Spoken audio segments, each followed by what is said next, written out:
प्रिय भाई और बहनों, आज का शुभ संदेश के लिए आप सभी को हम स्वागत करते हैं।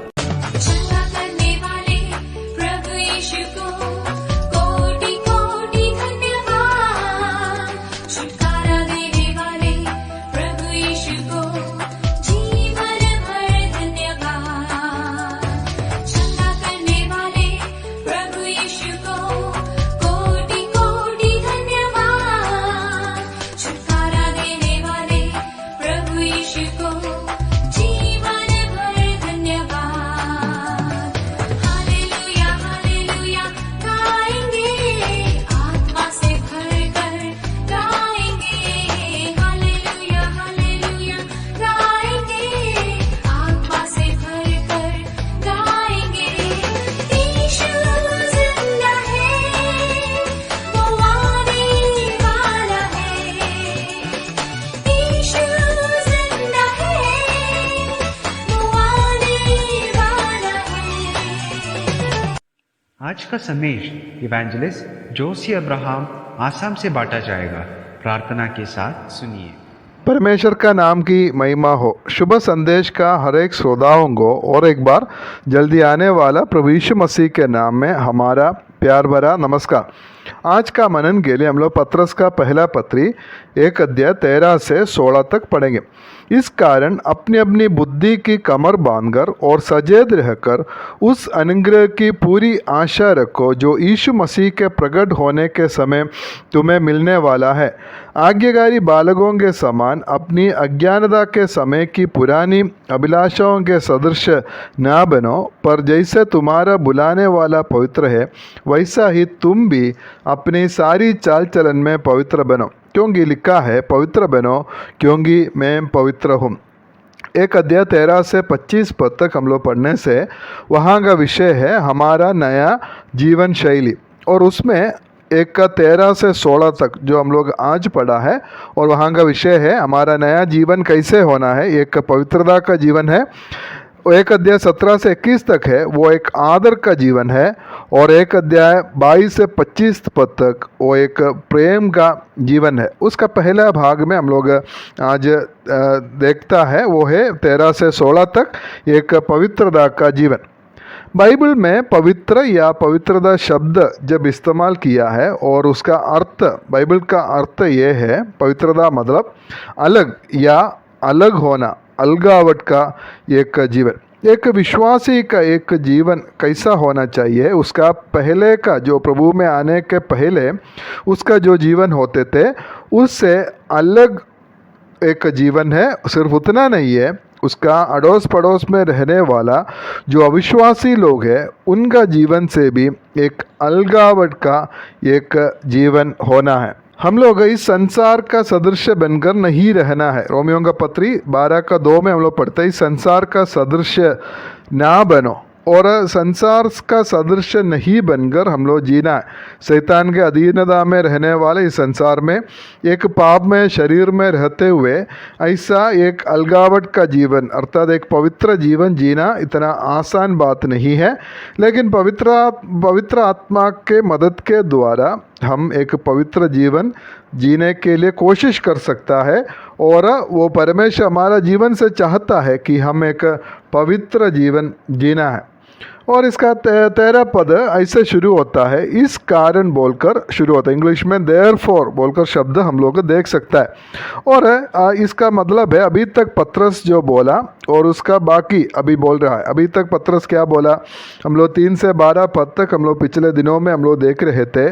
वहाँ का विषय है हमारे उद्धार का आशा, हमारे उद्धार का आनंद और हमारा उद्धार के गवाही, और इसलिए हम कैसे जीना है वो 13 से लेकर 25 पद तक पत्र से बताते हैं। उसमें पहले बात है हम एक पवित्रता का जीवन जीना है, और उसके बाद में हम लोग 13 पद में पढ़ता है इस कारण अपनी अपनी बुद्धि की कमर बांधना है। हमारा बुद्धि का कमर बांधने के बारे में हम लोग इधर देख सकता है। इस कमर बांधने के विषय में हम लोग काफ़ी जगह में हम लोग देख सकता है।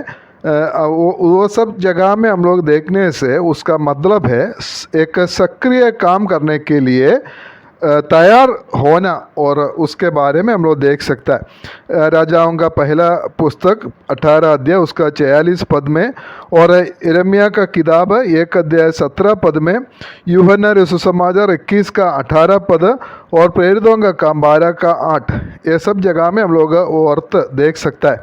और एक पद हम लोग पढ़ेंगे लूका सुसमाचार 17 अध्याय उसका 8 पद हम लोग पढ़ेंगे। लूका सुसमाचार 17 का 8, उधर ऐसे लिखा है, और ये ना कहे मेरा खाना तैयार कर, और जब तक मैं खाऊं पीऊं तब तक कमर बांधकर मेरी सेवा कर। मतलब एक काम करने के लिए, एक सक्रिय काम करने के लिए अपने आप को तैयार करने के बारे में इधर देख सकता है। पत्रस का पहला पत्र 1 अध्याय 13 पद में भी बोलते हैं अपनी बुद्धि की कमर बांधना है। मतलब अभी जो बातें पत्रस बोलने जा रहा है, लिखने जा रहा है, उसके लिए पूरा तैयारी के साथ आगे बढ़ना चाहिए।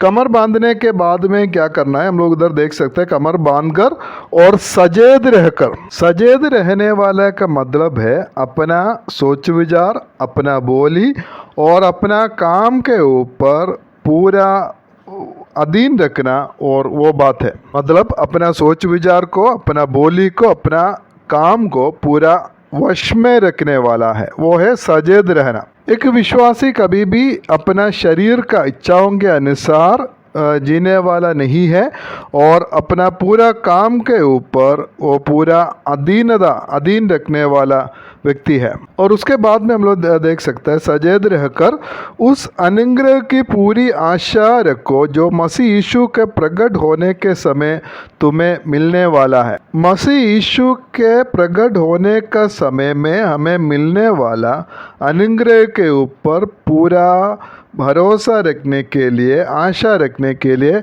इधर हम लोग देख सकता है। इसके साथ में रोमियों का पत्र 8 अध्याय 18 पद हम लोग पढ़ेंगे। उधर ऐसे लिखा है, क्योंकि मैं समझता हूँ कि इस समय के दुख और क्लेश और महिमा के सामने जो हम पर प्रकट होने वाली है कुछ भी नहीं है। जब हम लोग हमें मिलने वाला प्रभु यीशु मसीह के प्रकट होने का समय में हमें मिलने वाला उस अनुग्रह के ऊपर भरोसा रखने से हमें समझ सकता है कि हमें मिलने वाला महिमा के साथ इस समय में हमारा जो क्लेश और दुख और कष्ट है वो कुछ भी नहीं है बोलकर हम लोग समझ सकता है। और 14 पद में हम ऐसा पढ़ता है, आज्ञाकारी बालकों के समान अपनी अज्ञानता के समय की पुरानी अभिलाषाओं के सदृश न बनो। आज्ञाकारी बालकों के समान, आज्ञाकारी बालक मतलब हमारा जो पापमय स्वभाव हमारे ऊपर प्रभुता करने के लिए हम लोग नहीं देना, आत्मा के अधीन में हम लोग रहना है। इसका मतलब है शरीर को ना कहना है। शरीर जो बातें बताएगा, शरीर की अभिलाषा जो होगा और उसके साथ ना कहना है, और आत्मा को मानना है, आत्मा के इच्छा के अनुसार हम लोग जीना है। और हम लोग पढ़ता है अज्ञानता के समय की पुरानी अभिलाषाओं के सदृश ना बनो। अज्ञानता का समय मतलब हम उद्धार पाने के पहले, प्रभु को जानने के पहले का जीवन के बारे में है। प्रेरितों का काम 17 अध्याय उसका 30 पद में हम पढ़ता है, इसलिए परमेश्वर ने अज्ञानता के समयों पर ध्यान नहीं दिया, पर अब हर जगह सब मनुष्यों को मन फिरने की आज्ञा देता है। अज्ञानता के समय में प्रभु को जानने के पहले हमारे जीवन में जो पाप हुआ, पाप की स्वभाव हुआ, और उसको परमेश्वर ध्यान नहीं देता है। परमेश्वर वो सब कुछ हमसे क्षमा किया है, लेकिन विश्वास में आने के बाद में आज्ञाकारी बालकों के समान अपनी अज्ञानता के समय की पुरानी अभिलाषाओं के सदृश ना बनना है। हमारा अज्ञानता के समय में हमारा जो अभिलाषाएं होते थे, पाप की स्वभाव होते हैं, उसके सदृश ना बनना है। और परमेश्वर हमसे चाहता है हम एक अलग जीवन हम लोग जीना है। परमेश्वर का इच्छा होने से उसका 15 और 16 पद हम लोग अगले सप्ताह में हम लोग मनन करेंगे। इसलिए परमेश्वर हमारा जीवन में सहायता करे, एक पवित्र जीवन मतलब एक अलगावट का जीवन जीने के लिए आज्ञाकारी बालकों के समान अपनी अज्ञानता के समय की पुरानी अभिलाषाओं के सदृश ना बनकर परमेश्वर का भाता हुआ एक जीवन जीने के लिए परमेश्वर हम सबको सहायता करे। परमेश्वर सभी को आशीष दे। परमेश्वर का नाम की महिमा हो।